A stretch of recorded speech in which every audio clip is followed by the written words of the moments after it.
NVIDIA創業者兼 CEO のジェンスン・フアン氏は、カリフォルニア工科大学第130回卒業式で感動的なスピーチを行いました。このスピーチの中で、フアン氏は観客への感謝の意を表し、卒業生とその家族の重要な成果と犠牲を強調し、彼らの支援に対する感謝とその敬意を示しました。フアン氏は NVIDIA の歴史からのエピソードを共有し、Cuda の創造 AI 企業への変革、知的誠実さと戦略的撤退の重要性を語りました。また、アレックスネットやチャット GPT の成功に象徴される AI 革命における会社の重要な役割についても述べました。彼は卒業生に対し AI との積極的な関わりを促し、これが現代で最も重要な技術であると強調しました。彼は AI の急速な進歩と、それが様々な業界に与える変革的な影響を説明しました。フアン氏はレジリエンス、機敏さ、挫折をチャンスとみなす重要性を強調し、NVIDIAの挑戦から学んだ個人的なエピソードと教訓を共有し、献身と忍耐の価値を強調しました。さらに、彼は AI によって駆動される新しいコンピューティングモデルのビジョンを共有し、それが産業を変革し、新しい機会を創出すると述べました。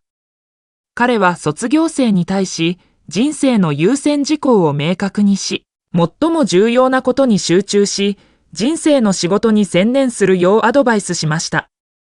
フアン氏のスピーチは、卒業生たちにとって未来への道を照らす貴重な指針となりました。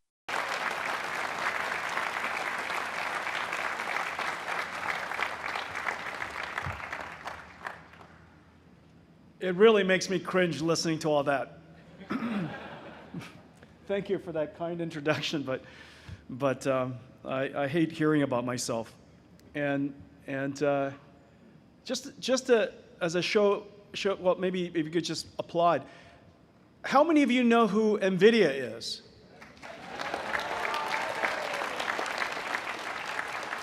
And how many of you know what a GPU is?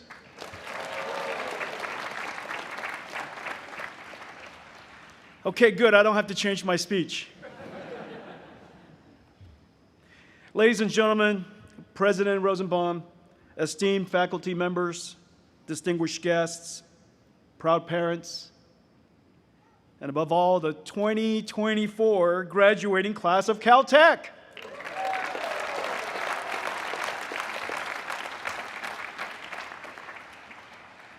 This is a really happy day for you guys. You gotta look more excited. You know you're graduating from Caltech. This is the school of the great Richard Feynman, Linus Pauling, and someone who is very influential to me and our industry, Carver Mead. Yeah, this is a very big deal. Today is a day of immense pride and joy. It is a dream come true for all of you, but not just for you, because your parents and families have made countless sacrifices to see you reach this milestone. So let's take this moment and congratulate them, thank them, and let them know you love them.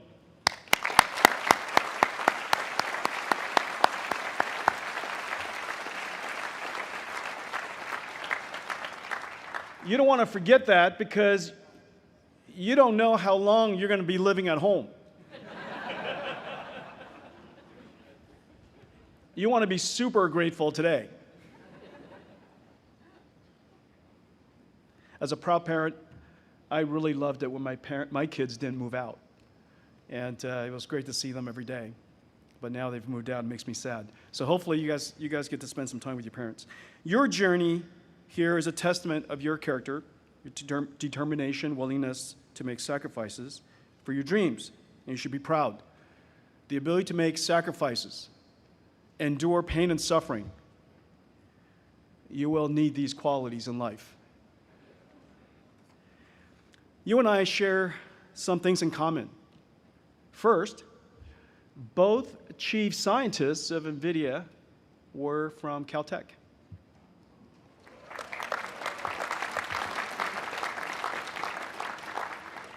And one of the reasons why I'm giving the speech today is because I'm recruiting. And so I want to tell you that NVIDIA is a really great company. I'm a very nice boss, universally loved. Come work at NVIDIA. You and I share a passion for science and engineering. And although we're separated by about 40 years, we are both at the peaks of our career. For all of you who've been paying attention to NVIDIA and myself, you know what I mean. It's just that in your case, you'll have many, many more peaks to go. I just hope that today is not my peak, not the peak. And so I'm working as hard as ever to make sure that I have many more peaks ahead. Last year, I was honored to give the commencement address at Taiwan University. And I shared several stories about NVIDIA's journey and the lessons that we learned that might be valuable for graduates. I have to admit that I don't love giving advice, especially to other people's children. And so my advice today will largely be disguised in some stories that I've enjoyed and some life experiences that I've enjoyed. I'm the longest running tech CEO in the world today, I believe. And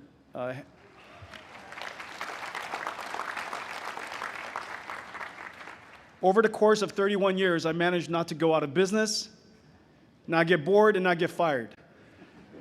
And so I have the great privilege of enjoying a lot of life's experiences, starting from creating NVIDIA from nothing to what it is today. And so I spoke about the long road of creating Cuda, a programming model, the programming model that we dedicated over 20 years to invent, and that is revolutionizing computing today.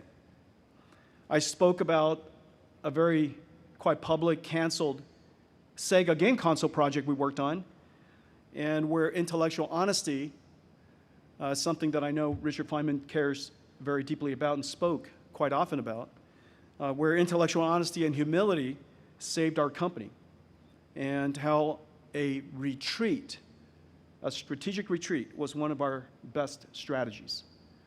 All of these are counterintuitive lessons that I spoke about at the commencement.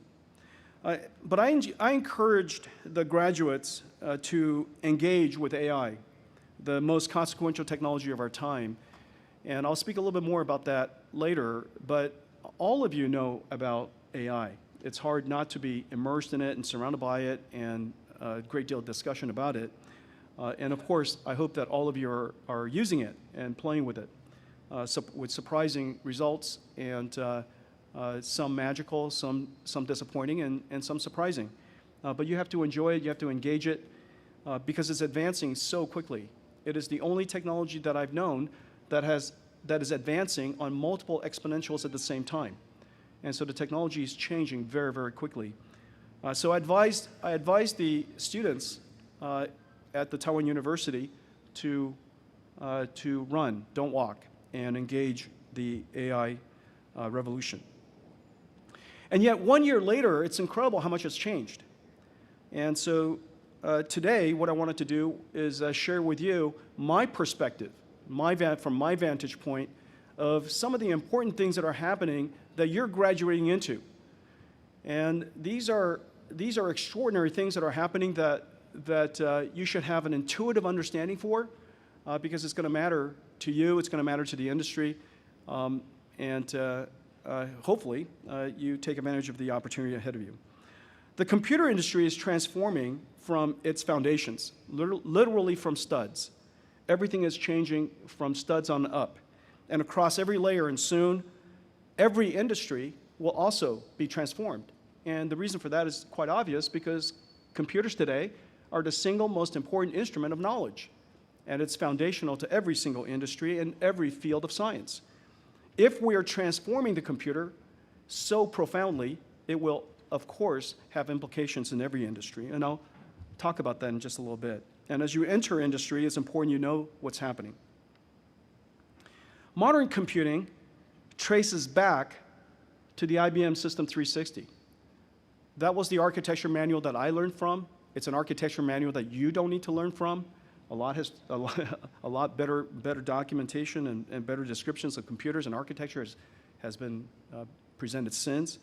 But the System 360 was incredibly important at its time, and in fact, the basic ideas of the System 360, the architecture of it, the principled ideas and architecture and strategy of the System 360 are still governing the computer industry today. And it was introduced a year after my birth. In the 80s, I was among the first generation of VLSI engineers who learned to design chips from Mead and Conway's landmark textbook. And I'm not sure if it's still being taught here. It should be in the introduction of VLSI systems. Based on Carver Mead's pioneering work here at Caltech on chip design methodologies and textbook that revolutionized IC design. And it enabled our generation to design supergiant chips and ultimately the CPU. The CPU led to exponential growth in computing. The performance, the incredible technology advances, that's called Moore's Law, fueled the information technology revolution. The industrial revolution that we are part of, that my generation was part of, saw the mass production of something the world had never seen before. The mass production of something that was invisible, easy to copy, the mass production of software. And it led to a $3 trillion industry. When I sat where you sat, the IT industry was minuscule. And the concept that you could make money selling software was a fantasy. And yet today, it's one of the most important commodities, most important technologies and product creations that our industry produces. However, the limits of Dennard scaling, of transistor scaling, and instruction-level parallelism have slowed CPU performance. And the slowed CPU performance gains is happening at a time when computing demand continues to grow exponentially. This exponentially growing gap between demand of computing and the capabilities of computers, if not addressed, computing energy consumption and cost, inflation, would eventually stifle every industry. We see very clear signs of computing inflation as we speak. And after 2 decades of advancing NVIDIA's CUDA, NVIDIA's accelerated computing offers a path forward. That's the reason why I'm here. Because finally the industry realized of the incredible effectiveness of accelerated computing at precisely the time that we're witnessing computing inflation after several decades. By offloading time-consuming algorithms to a GPU that specializes in parallel processing, we routinely achieve 10, 100, sometimes 1,000-fold speed-ups, saving money, cost, and energy. We now accelerate application domains from computer graphics, ray tracing, of course, to gene sequencing, scientific computing, astronomy, quantum circuit simulations, SQL data processing, and even pandas data science. Accelerated computing has reached a tipping point. That is our first great contribution to the computer industry, our first great contribution to society, accelerated computing. It now gives us a path forward for sustainable computing where cost will continue to decline as computing requirement continues to grow. 100-fold of anything in time or cost or energy savings that accelerated computing opened surely would trigger a new development somewhere else. We just didn't know what it was until deep learning came to our consciousness. a whole new world of computing emerged. Jeff Hinton, Alice Krashevsky, and Ilya Sutskever used NVIDIA CUDA GPUs to train AlexNet and shocked the computer vision community by winning the 2012 ImageNet Challenge. This was the big moment, the big bang of deep learning, a pivotal moment that marked the beginning of the AI revolution. Our decisions after AlexNet transformed our company is something that's worth taking note of. Our decisions after AlexNet transformed our company and likely everything else. We saw the potential of deep learning and believed, just believed through principled thinking, believed through our own analysis of the scalability of deep learning. We believed the approach could learn other valuable functions, that maybe deep learning is a universal function learner. And how many problems are difficult or impossible to express using fundamental first principles.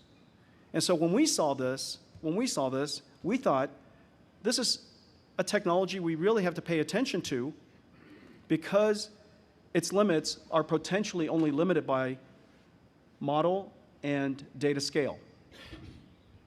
However, there were challenges at the time. This is 2012, shortly after 2012. How could we explore the limits of deep learning without having to build these massive GPU clusters? At the time, we were a rather small company. Building these massive GPU clusters could cost hundreds and hundreds of millions of dollars. And if we didn't, though, there was no assurance that it would be effective if we scaled. However, no one knew how far deep learning could scale, and if we didn't build it, we'd never know. This is one of those, if you build it, will they come? Our logic is if we don't build it, they can't come. And so we dedicated ourselves based on our first principled beliefs and our analysis, and we got ourselves to the point where we believed this was going to be so effective, and when the company believes something, we should go act on it. So we dove deep into deep learning, and over the next decade, systematically reinvented everything. We reinvented every computing layer, starting with the GPU itself. The invention of the modern GPU, which is very different than the GPU of the past that we invented in the first place. And we went on to invent just about every other aspect of computing, the interconnects, the systems, the networking, and of course, software. We invested billions. We invested billions into the unknown. Thousands of engineers for a decade worked on deep learning and advancing and scaling deep learning without really knowing how far we could really take the technology. We invested billions. And we designed and built supercomputers to explore the limits of learning, of deep learning and AI. Then in 2016, we announced DGX-1, our first AI supercomputer, and I delivered the first one to a startup in San Francisco, a startup nobody knew anything about, a group of friends of mine who were working on artificial intelligence, a company called OpenAI. In 2022, 10 years after AlexNet, and about a million-fold increase in computing later, a million-fold. If you could just imagine, what would it be like if your laptop was a million-fold more capable? A million-fold later, OpenAI launched ChatGPT, and AI went mainstream. During this decade, NVIDIA transformed ourselves from a graphics company that many of you probably first knew us as, that builds GPUs, to now an AI company that builds massive data center scale supercomputers. We transformed our company completely. We also transformed computing completely. The fundamental way of doing computing today has been radically changed. The computing stack now uses GPU to process large language models that are trained on supercomputers rather than CPUs that are processing instructions written by programmers. We are now creating software that no humans can write. We are now creating software that does things that no humans can imagine even just 10 years ago. Computers are now intention driven rather than instruction driven. Tell a computer what you want, and it will figure it out. It will figure out how. And like humans, AI applications will understand the mission, reason, plan, and orchestrate a team of large language models to perform tasks. Future applications will do and perform very similar to the way we do things. Assemble teams of experts, use tools, reason and plan, and execute our mission. Software and what software can do has been completely changed. Even our industry, as it's being changed and transformed, created yet another industry, an industry the world's never seen before. An industry is forming right in front of our eyes. AI's input and output are tokens. For all the engineers in the room, you know what I mean. These are floating point numbers that embed intelligence. Companies are now building a new type of data center that didn't exist before that specialize in producing intelligence tokens. Essentially, AI factories. Like AC generators that Nikola Tesla invented of the past industrial revolution, we now have AI token generators, and they will be the factories of a new industrial revolution. There's large industries producing energy, electricity. We now have a large industry producing something invisible called software. In the future, in the very near future, we'll have industries that are producing, manufacturing intelligence, tokens, AI generators. A new computing model has emerged, and a new industry has emerged, all because we reasoned from first principles, formed our belief about the future, and we acted on them. The next wave of AI is robotics, where AI, in addition to a language model, also has a physical world model. We work with hundreds of companies building robots, robotic vehicles, pick-and-place arms, humanoid robots, and even entire gigantic warehouses that are robotic. But unlike our AI factory strategy and our experience there, which was really formed through reasoning and deliberate action, our robotics journey resulted from a series of setbacks. As you know, NVIDIA invented the GPU. This was before we invented AI factories. Our first great contribution to the computer industry was reinventing computer graphics through programmable shaders. We invented the GPU and programmable shading in 2000. We wanted to integrate GPUs into every computer. And so we started to combine our GPUs with motherboard chips.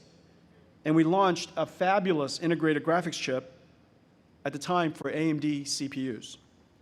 Our chipset business was an instant success. I think it went from $0 to $1 billion practically overnight. But then all of a sudden, AMD wanted to control all of the technology in the PC, and we wanted to stay independent, so they purchased ATI and no longer needed us. We turned to Intel.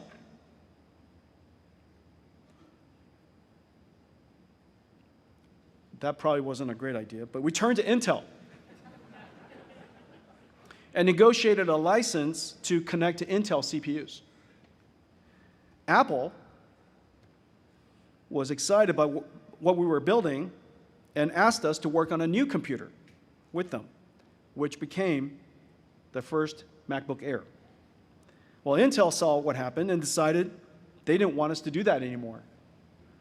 And so they terminated our agreement. Well, we pivoted again.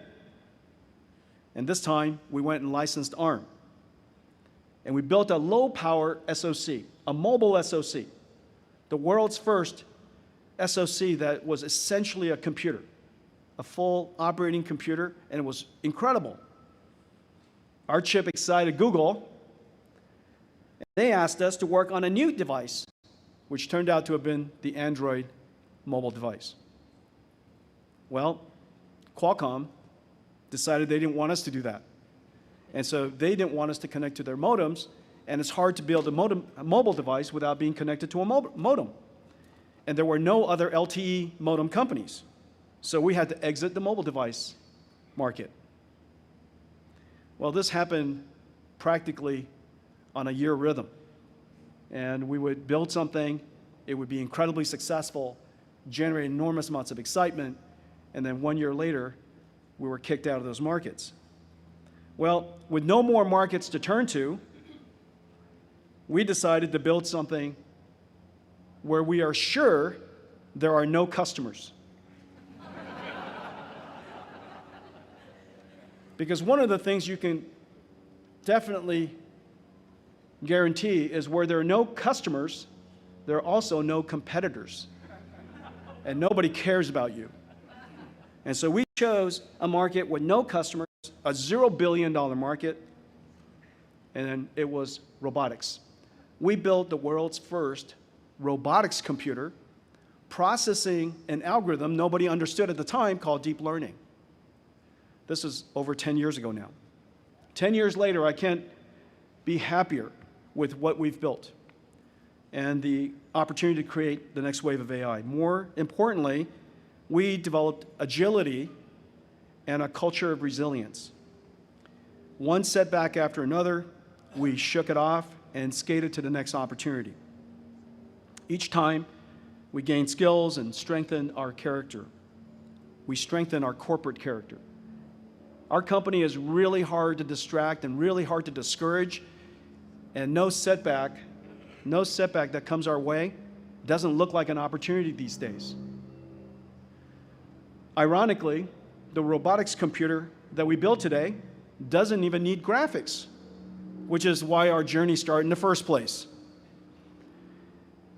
So where we are today tells us something and teaches us something. The world is uncertain, as Richard Feynman would say, and the world can be unfair and deal you with tough cards. Swiftly shake it off.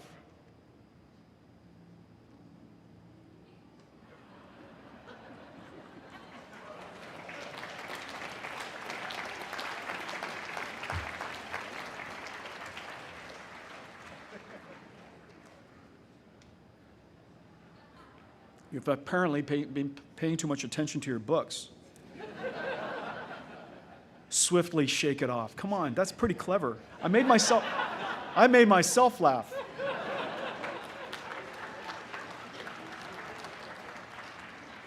There's another opportunity out there, or create one. Let me tell you one more story.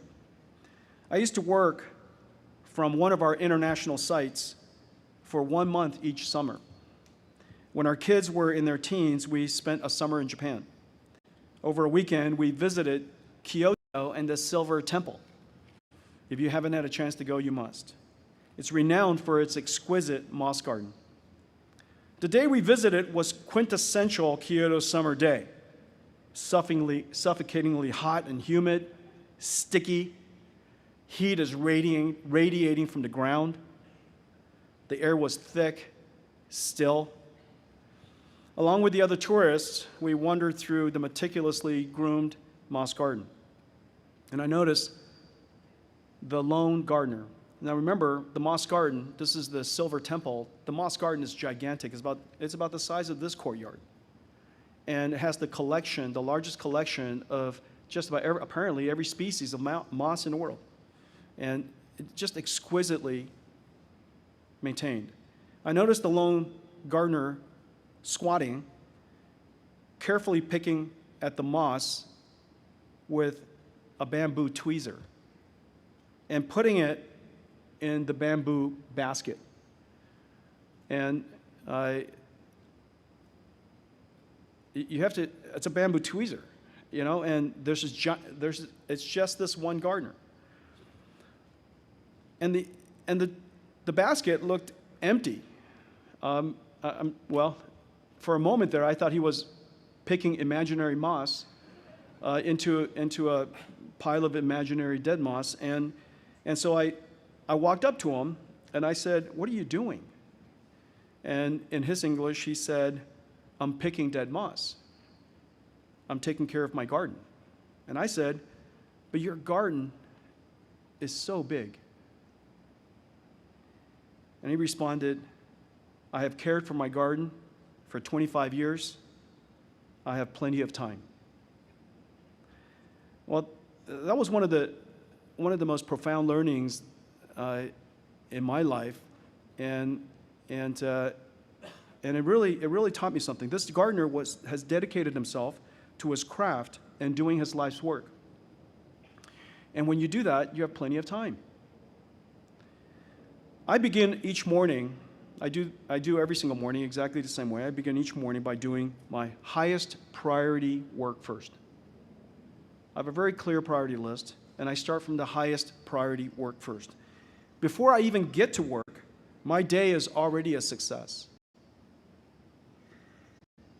I've already completed my most important work and can dedicate my day to helping others. And when people apologize for interrupting me, I always say, I have plenty of time. And I do. Graduates of the class of 2024, I can hardly imagine anyone more prepared for the future than you.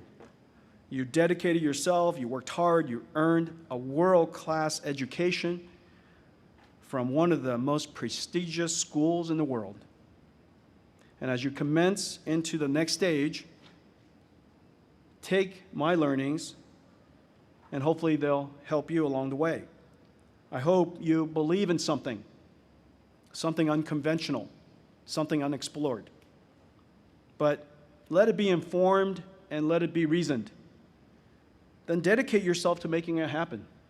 You may find your GPU. You may find your CUDA. You may find your generative AI. You may find your Nvidia. I hope you will see setbacks as new opportunities. Your pain and suffering will strengthen your character, your resilience and agility, and they are the ultimate superpowers. Of all of the things that I value most about my abilities, intelligence is not top of that list. My ability to endure pain and suffering, my ability to work on something for a very, very long period of time, my ability to handle setbacks and see the opportunity just around the corner, I consider to be my superpowers. And I hope they're yours. And I hope you find a craft.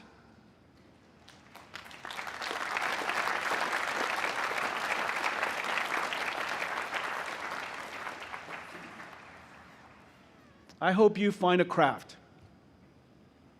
It's not important to decide on day one. It's not even important to decide anytime soon. But I hope you do find a craft that you want to dedicate your lifetime to perfecting, to hone the skills of, and let it be your life's work. And then lastly, prioritize your life. There are so many things going on. There's so many things to do. But prioritize your life, and you will have plenty of time to do the important things. Congratulations, class of 2024. Go get them.